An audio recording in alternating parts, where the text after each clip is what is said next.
I think a couple of them are really good inclusions. If you look at somebody like Lakshan Sandikan or even Ashin Bandar. No, absolutely. I think you were 100% spot on when you mentioned that Mahela is one of those people who can spot talent. Hardik Pandya not performing was a huge drawback for Mumbai Indians.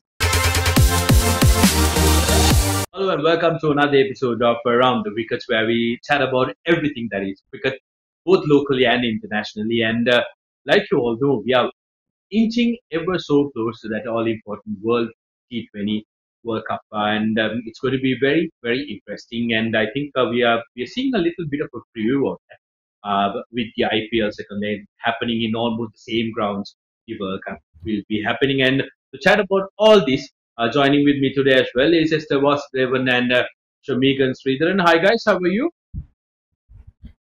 And Fine, very well. welcome to the chat. Right, to start off with, I think very important news that we did receive a couple of weeks ago was the fact that Sri Lanka is going to tour Oman before the World Cup commences, and that's going to be very, very important for Sri Lanka, especially given the fact that that will give a lot of confidence to the boys, something that is lacking with the Sri Lankan team currently. Esther, how important is this Oman tour going to be for Sri Lanka, looking at the first round of the World Cup? Yeah, I think it's going to be massively important, particularly with uh, getting the combinations right. I think Sri Lanka still have a few positions which they'd like to look at. So I think that's what's going priority going into those two games against Oman. Of course, we still haven't heard back if they are going to be termed officially internationals or not. So that might change things up a little bit when it comes to the playing conditions.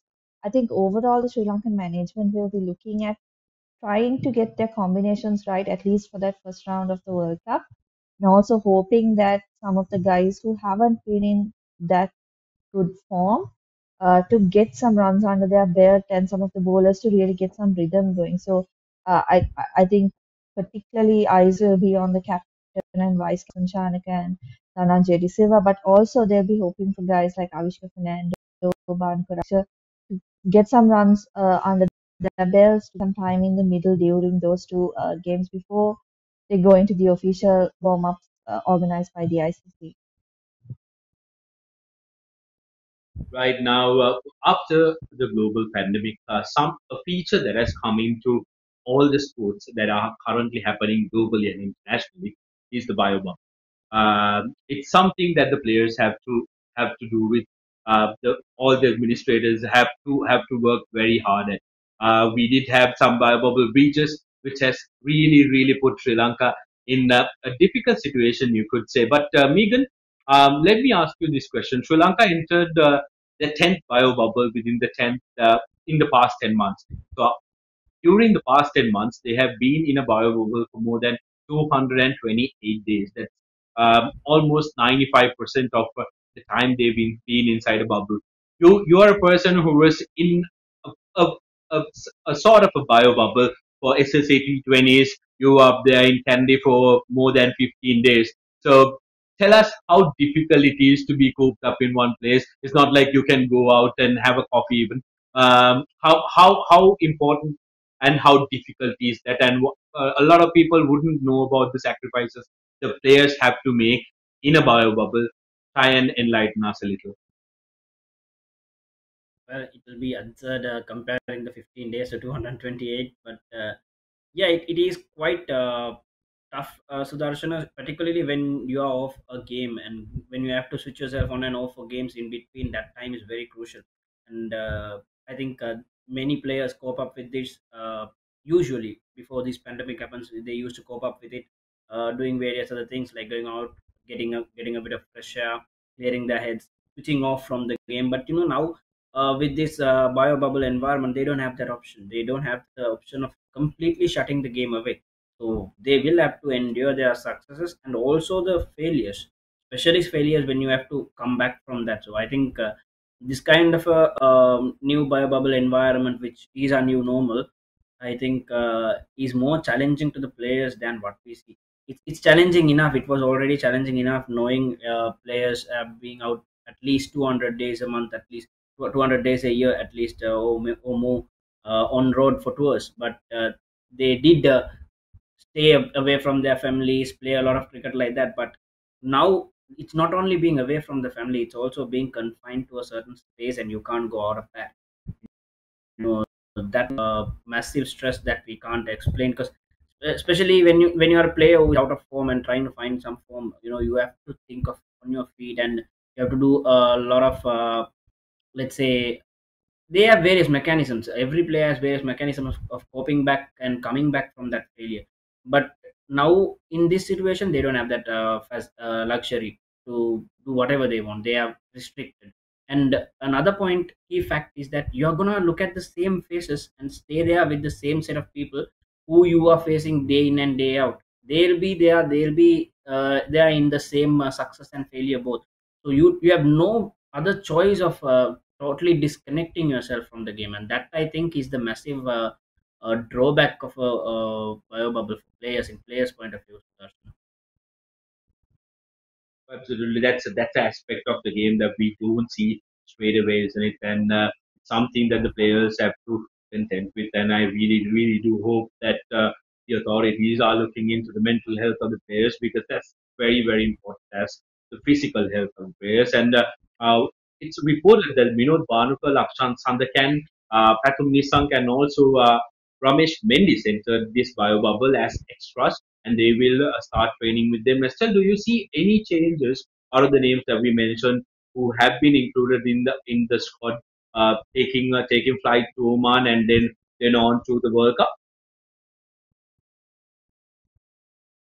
Yeah, well, you never know. Remember, we also have the vacancy left by Lahiru Madhusankar in the 15-man squad. So there is a position there as well. I think a couple of them are really good inclusions. If you look at somebody like Lakshan Sandakan or even Ashin Bandara, who I think I was a bit surprised not to see him at least in the South Africa series after the way he performed at the SSC T20 League. Regardless, I think all of them will have an opportunity during training, during the practice games they play, just to prove themselves. Because as you know, Sri Lanka are taking a few very inexperienced bowlers in that 15-man squad. So you've got guys like Praveen Jayavikrama and Mahesh Deekshana also included.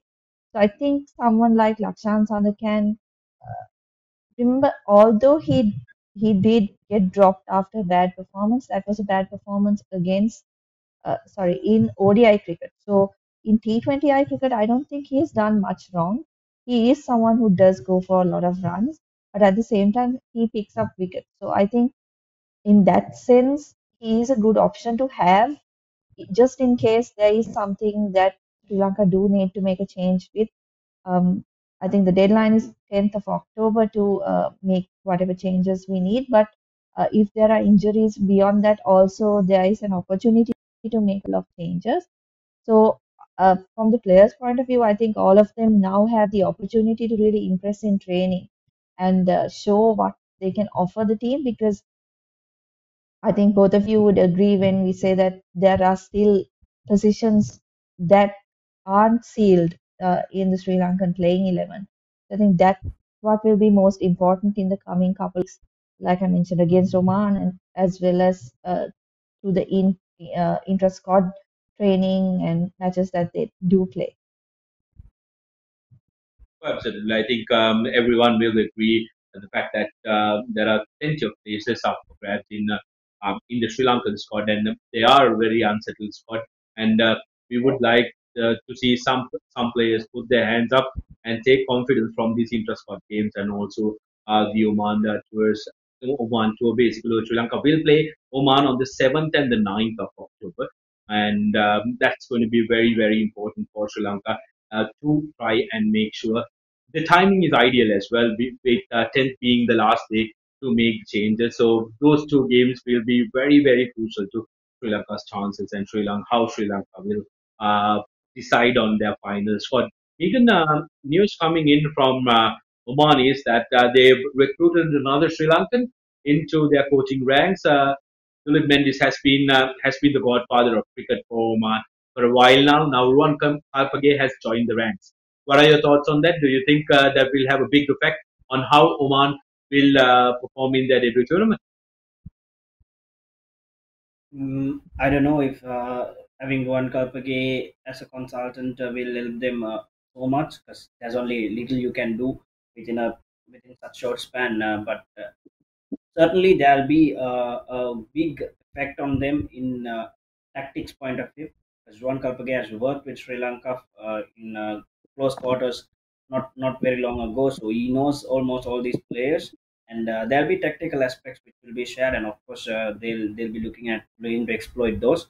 But other than that, I don't see a huge drawback for Sri Lanka by having those two. But on a cricket point of view, Sudarshan, I think that's great what those two Sri Lankans are doing out there. There are Sri Lankans, so many Sri Lankans in all the developing nations, non-test playing nations, and I think they've all excelled in their sport and did so many good stuff for those countries. And I think especially Dulip Mendis and Wan Kalpagir. Wan Kalpagir is not the first time that he's being part with Oman. He has been with Oman for a long while as a consultant coach on and off. So I think those two have done great goods to Oman in the way they have come up through the ranks so quickly, Sudarshan. Yes, Megan, I think it's quite impressive with the fact that most Sri Lankan coaches who are applying their trade around the world are excelling in what they do. Like you said, Dilip Mendes has been absolutely wonderful for Oman cricket, being their godfather of cricket, basically. And then we had Rangan Hera, who did a consultant role with the Bangladesh spinners, and he imparted a lot of his knowledge to their spinners as well. So it's a very good sign that the Sri Lankan coaches, the homegrown coaches, are doing some very, very good stuff. And also, of course, the one of the greatest captains Sri Lanka had, Mahela Jayawardena. He's been held as the most successful franchise coach, and we'll talk about that in our next topic, which is going to be the IPL. Now, I know a lot of the people are very much interested in the IPL. Estelle clearly did say that she wasn't very excited at the fact that IPL was happening, especially given the fact that the team she supports, Sunrisers, uh, weren't were languishing at the bottom of the table. No changes there. They're still at the bottom of the table. Even if they go on to win all their remaining matches, they do not have a shot at that playoff position. But coming to the team that Megan supports, we Mumbai Indians, very very interestingly, is languishing in the fifth position. Megan, the coming games are going to be very very starters. And the second part of the IPL, which is being played in UAE, they haven't started well at all. And currently, Chennai Super Kings, the Delhi Capitals, Royal Challengers, and Kolkata Knight Riders are the top four. Do you see Mumbai Indians making the cut to the playoffs? Well, it's very tough to be unbiased when it's about Mumbai, but I just really hope that they do, because one is that Sudarshana, it's been their trend for a while. Mumbai Indians, they do struggle. It might be superstitious to tell so also, but still they do struggle at the start, and then once this find their winning combination, they bounce back really hard. So that's have been the trend, and I think they've just started to win. They've just found their players sneaking back again. Hardik Pandya not performing was a huge drawback for Mumbai Indians, and of course they were fearing it. The whole of India was fearing the drawback during the World Cup, because if he did not find form, it's going to be a huge drawback. And luckily, he's found form, and it'll just narrow down for a couple of players like Surya Kumar Yadav and Ishan, who are yet to fire. But I think if they also start firing, then I think Mumbai is one of the best teams in this in this tournament. But I think apart from Mumbai, I think Chennai Super Kings have got back to their glory. I think after a couple of rough seasons, isn't it? Absolutely, like you said, Mumbai Indians really do have a very talented team, but yes, they do start slowly. The only thing that's not going their way is the fact that it's a very very short restart, isn't it? They don't have much time to go about getting into the form, and they only have 3 or 4 more games, and they need to win it all. And Chennai Super Kings, like you said, are in flying form. They are at the top of the table with a game in hand as well. So they'll be quite comfortable.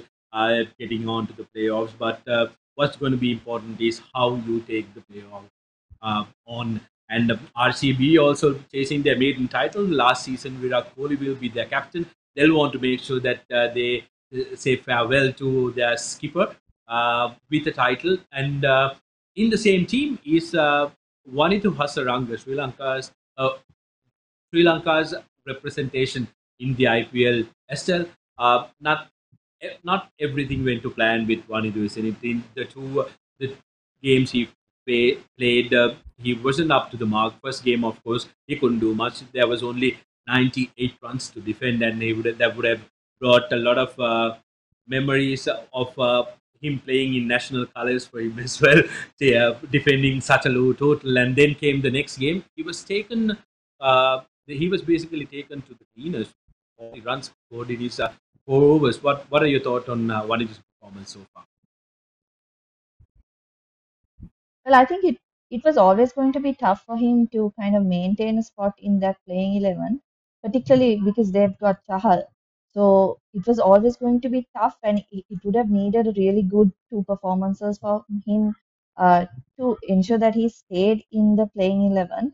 Unfortunately, it didn't come, but I think that's what the IPL is about. It's about playing against the best players in those conditions, particularly, and learning how to outsmart a batsman and keep being successful despite the challenges. So this is another challenge that's coming his way. He's done well so far in his international career. He's managed to basically carry the Sri Lankan spin bowling attack over the last year or so. So I think it's a challenge for him, but the overall, I think in the experience, what he will gain outweighs the fact that maybe he won't play another game during this IPL. We don't know that. But the experience he gains, particularly because of the fact that the World Cup will be played in similar conditions, will be invaluable for Sri Lanka because he's obviously going to be a key for the Sri Lankan team. So what he needs to focus on is gaining as much as possible from the experience around him. He's got some incredible talent around him. Virat Kohli, AB de Villiers, guys like even Chahal, I think would be able to help him a lot in his trade. Not very similar bowlers, although both are leg spinners, but I think he can gain a lot from guys like that in adjusting to the conditions, in learning how he can do things differently. Um, Also, a word about Dushmanta Chamira. I think we didn't expect him to play too many games for RCB, but I think by the way Jamieson has gone, there is an opportunity for him to be used.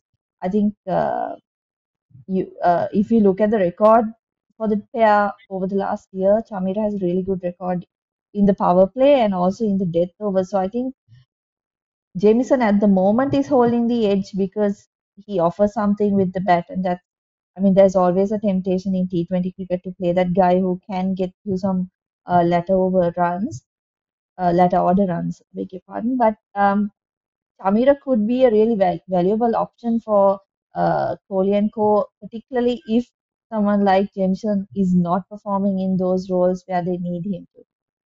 Yes, still, I think, like you said, Jamison is going to be very important, especially because of the fact that he can bat very well. And in Dushmant Tamir's defense, he's no much with the bat as well. He can swing the long handle, so he will be itching to go out and make his mark in this IPL as well. So, Megan, do you have anything to add on why Wanidu was so expensive and what went wrong for Wanidu?